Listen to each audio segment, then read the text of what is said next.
ever seen anybody jump the length of 2 entire school buses, all while just riding a dirt bike?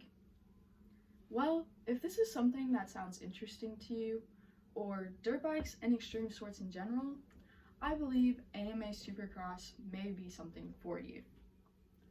Personally, I am a huge fan of this extreme sport and have been watching it live on television for a few years now. Fortunately enough, I had the opportunity just a few weeks ago to travel up to Minneapolis, Minnesota, and watch my first live Supercross event, which was truly life-changing. And as a big fan of the sport, I am beginning to learn a lot of facts behind it. AMA Supercross is an extreme sport that I believe everybody should get to know a little bit more about. So I'm going to teach you about the history, qualifications, and different racing classes that go along with this sport, which have all progressed a lot throughout the years. Before Supercross was ever a thing, dirt bike racing was strictly outdoors as a motocross event. That was until 1972 when they decided to host the Super Bowl of motocross at the Los Angeles Coliseum. They hosted it here because this is where the first Super Bowl was hosted, so they thought it would be perfect. This was loved by all the fans and the people that came over from motocross, so just 2 short years later, they held their first Supercross season. Although this season looked a lot different from today's and only consisted of 3 races and a 3-moto format, it changed the industry. In the beginning of Supercross, they had 2 4-stroke classes at 500 cc's and 250 cc's, and they also even had a 2-stroke class at 125 cc's. According to Justin Scholar from Kickin' Boots, Kickin' Tires, CC stands for cubic centimeters, which relates to the motor of the dirt bike. Andrew from Motorsports stated that these classes are different today.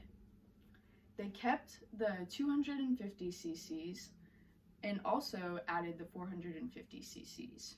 So now there's only 2 classes.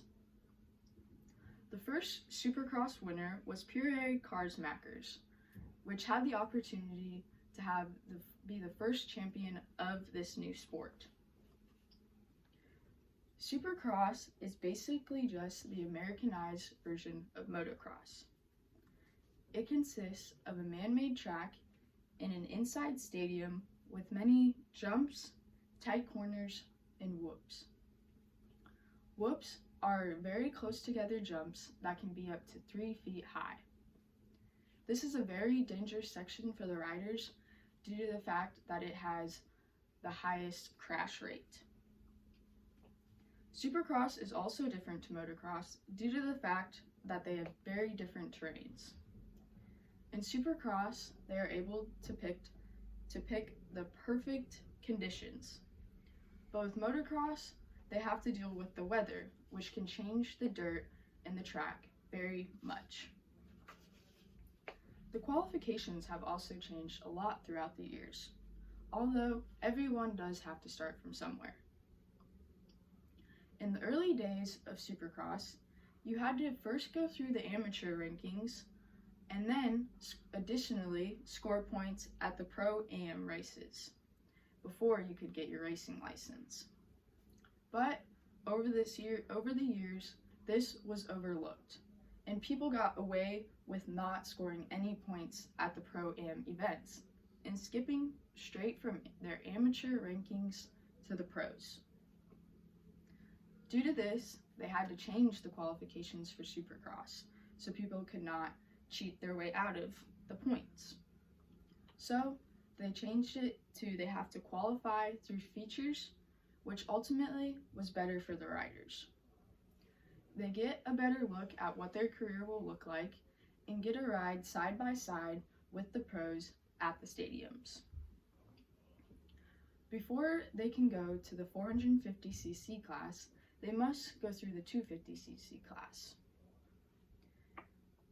As Josh Misman from MXA Motocross Action states, that there are a lot of rules and regulations that go along with this sport, but it is truly all about having fun and being able to enjoy dirt bikes in the winter months. AMA Supercross is all about riding dirt bikes outside.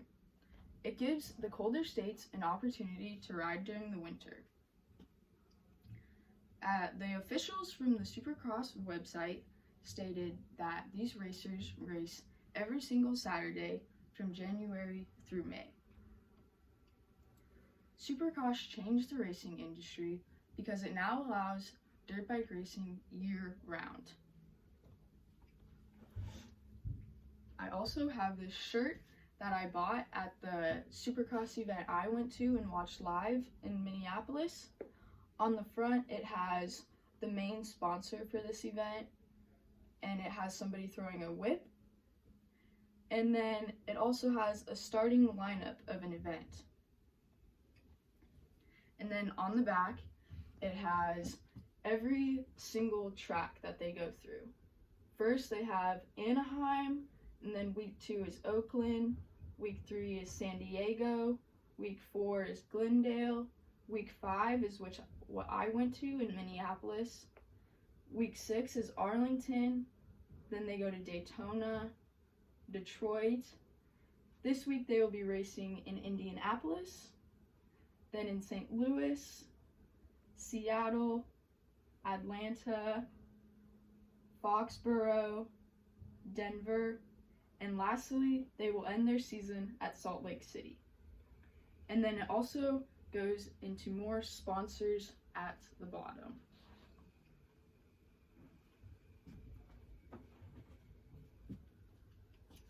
During this speech, I hope you were all able to learn something about the history, qualifications, and different racing classes that go along with this sport.